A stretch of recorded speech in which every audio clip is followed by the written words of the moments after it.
Hello mga kapatid, meron akong i-share sa inyo na video, very short video. Ito ay patungkol sa paghuhukom, last judgment ng ating buhay dito sa mundo. Ayan, panoorin po natin. At mamaya magre-react tayo. Dahil lahat tayo ay dadaan dito. Nakakatakot man pero kailangan natin na tanggapin. Pero kung handa tayo, kung paano maghanda para makapunta sa langit, of course, less sin. Of course, hindi naman talaga natin maiwasan na tayo ay nagkakasala. Pero at least, yung hindi man lang yung mga mortal sin at yung tayo as being Catholic, tayo ay nangungumpisal, nagsisimba, yun. At sinusunod natin yung commandments. So, panoorin muna natin.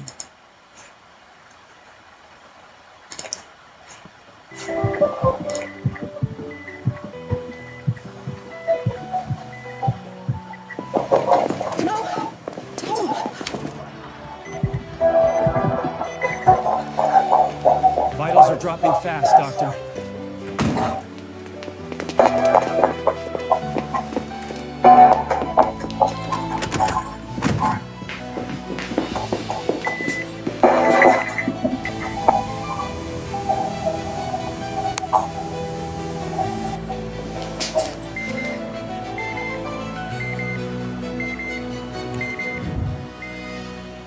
No more time, no more pain.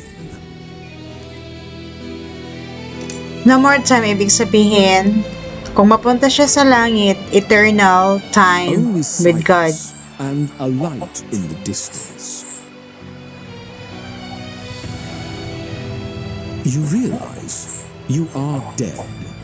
Na-realize niya na siya ay namatay na pala. And now you are being summoned. Yon, pinadala na siya. Kinuha. This is the journey every soul must take. Yan ang paglalakbay ng isang kaluluwa na kailangan niyang tanggapin. Turning back.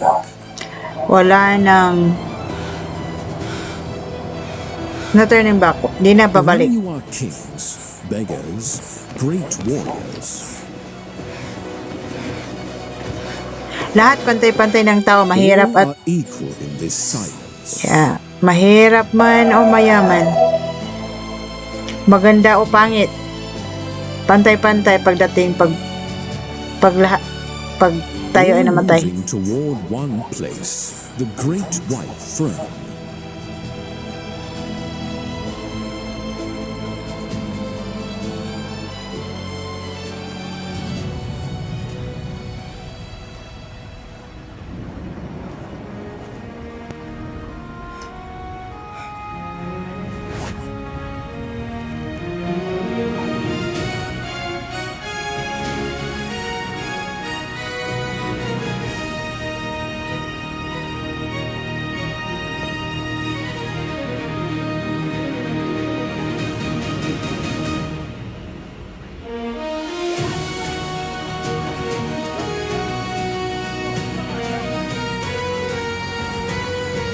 So ito yung katapusan ng mundo.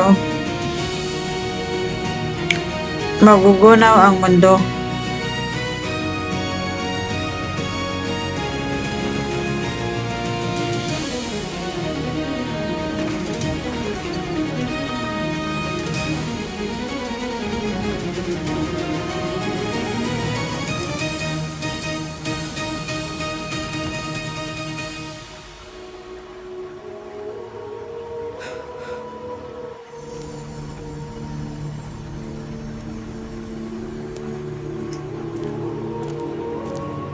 And the books are opened, not one, but two. The first book records every secret act, every careless word, every hidden thought of your life.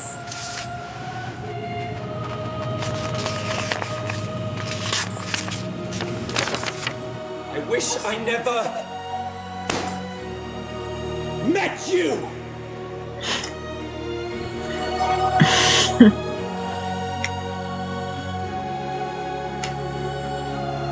Galit. Galit na galit.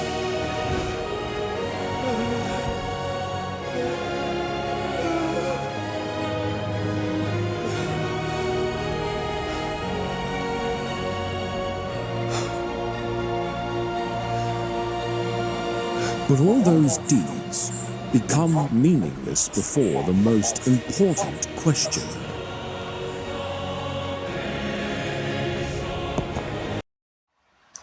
Ang ibig sabihin ng meaningless na mga ginawa natin dito sa mundo ay yung hindi kalooban ng Diyos. At alam naman natin kung ano yung mga hindi kalooban ng Diyos.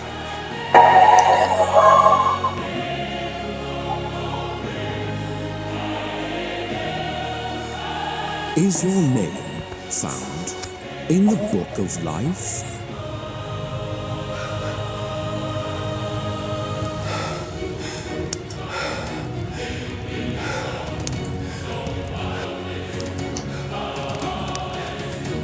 For the scripture says, anyone whose name was not found written in the book of life was thrown into the lake of fire.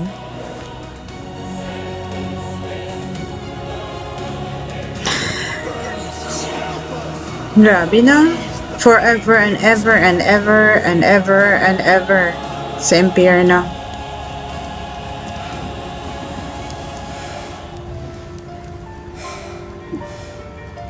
But those whose names are found will hear the most glorious verdict. Come, you who are blessed by my Father, inherit the kingdom prepared for you.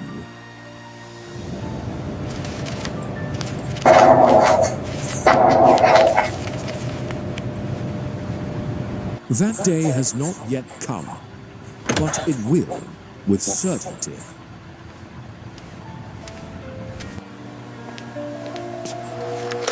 The book of YOUR life is being written right at this moment. Here you go.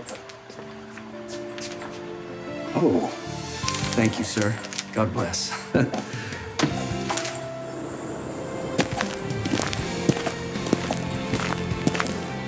And the choice is yours. Yan. So maraming ang Diyos napakarami niyang binigay sa atin na pointers kumbaga sa exam, kumbaga dahil parang school nga ang ating buhay, spiritual school na kasi sa school kapag tayo ay mag-i-exam, 'di ba? Ang teacher ay magbibigay sa atin ng mga pointers para pag-aralan natin para tayo ay makapasa. So sa buhay natin, ang Diyos, napakarami niyang ibinigay na pointers like commandments, the beatitudes. So itong office na sir na ito ay nagbigay ng tubig sa isang janitor. Yan yung isang beatitudes.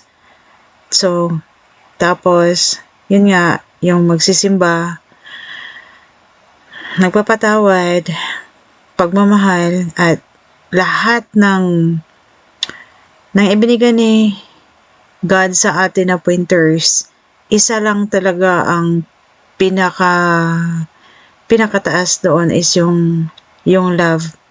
Kasi 'di ba may 3 theological virtues tayo, faith, hope, and love. Faith, tayo ay naniniwala sa Diyos, tapos hope na tayo ay maasa na mapunta sa langit, tapos yun nga, yung love sa araw-araw natin na buhay. So, love lang ang maiiwan kasi kung tayo ay nasa langit na, ayun na, ma-erase na yung faith kasi nandoon na tayo. Mayroon ng price yung ating pananampalataya, yung ating faith. Yung hope, nandoon na nga tayo, yun na. Tapos, yun ang last is yung love doon sa heaven. Sana marami tayong natutunan sa video na ito. Salamat sa pagpapanood at marami pa tayong mapanood na video in the future. Thank you for watching.